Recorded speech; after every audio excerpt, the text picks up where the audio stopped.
إلى جانب مدير إدارة الكرة طارق كيال، وطبعا الأمير فهد بن خالد راح يحضر مباراة الأهلي والجزيرة الإماراتي والتي تمثل البروفة الأخيرة للفريق قبل اختتام معسكره. طبعا ينضم معنا عبر الهاتف الأستاذ طارق كيال مدير الكرة بنادي الأهلي. مساء الخير أستاذ طارق. يا هلا، مساك الله بالنور يا أخ. اليوم طبعا وصل الرئيس الأمير فهد بن خالد للأهلي، الاستعدادات في دبي وفي الإمارات في أبو ظبي، كيف أجواء عندكم في النادي الأهلي؟ أولا بسم الله الرحمن الرحيم. نعم، اليوم وصل سمو الأمير فهد بن خالد وحضر آخر التدريب. اليوم كان تدريب شاق وحقيقة يوم حافل. كان هناك تدريب صباحي كان عبارة عن اختبار زائد صالة حديد زائد تمرين مسائي. طبعا الحقيقة وجدنا المعسكر كان ناجح الحمد لله في كل متطلبات الاستعداد. احنا نازلين في فندق نفسه في نفس النادي، نادي الجزيرة الرياضي. فندق قريب من الملاعب، هناك ملاعب، صالة حديد، هناك الادوات كلها مساعدة لإجراء معسكر ناجح الحمد لله.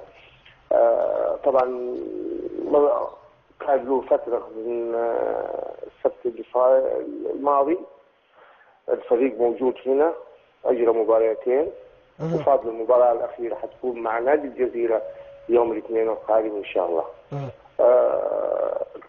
حقيقة يعني التدريبات كانت على أعلى مستوى، الانسجام، انضموا كل اللاعبين في المعسكر.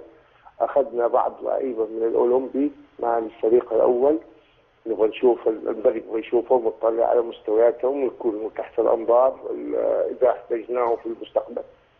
فكل شيء مرتب وكل شيء واضح وكل شيء منظم، وإن شاء الله تكون في فائدة جميع هذا المعسكر على النادي. طيب أستاذ طارق، أنت طبعا مدير كرة في النادي الأهلي وعضو الاتحاد السعودي لكرة القدم، إيش اللي ممكن راح تسوونه للاعبين لأجل أنكم تخرجونهم من الأجواء، أيضا تنسونهم بطولة أو الخروج المر من بطولة كأس آسيا؟ والله شوف، يعني طبعا كأس آسيا أو هزيمة المنتخب في كأس آسيا كانت صدمة للجميع، وكان الخروج محزن للكرة السعودية بالذات. يعني اللاعبين طبعا يحتاجون الآن إلى الوقفة معهم. هناك كان يعني بعد الاسترجاع دائما الواحد يسترجع أسباب الخروج، وجد أن من أسباب الخروج هناك سوء الإعداد في دخول هذه المباراة.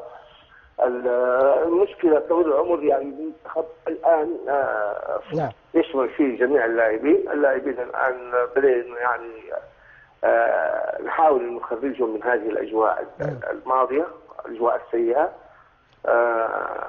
في طبعا جلسات خاصة لازم حنعملها مع اللاعبين. هناك مع الأخصائيين المتخصصين في الطب الرياضي بالضبط، لأنه دائما الحقيقة الصدمة كانت شاملة للجميع، ولكن الكرة السعودية بخير واللاعيبة السعوديين بخير، ونحتاج هناك ترتيبات أوراق جديدة، وتحتاج هناك إعداد جديد وإعادة الهيكل وإعادة التنظيم في الكرة السعودية.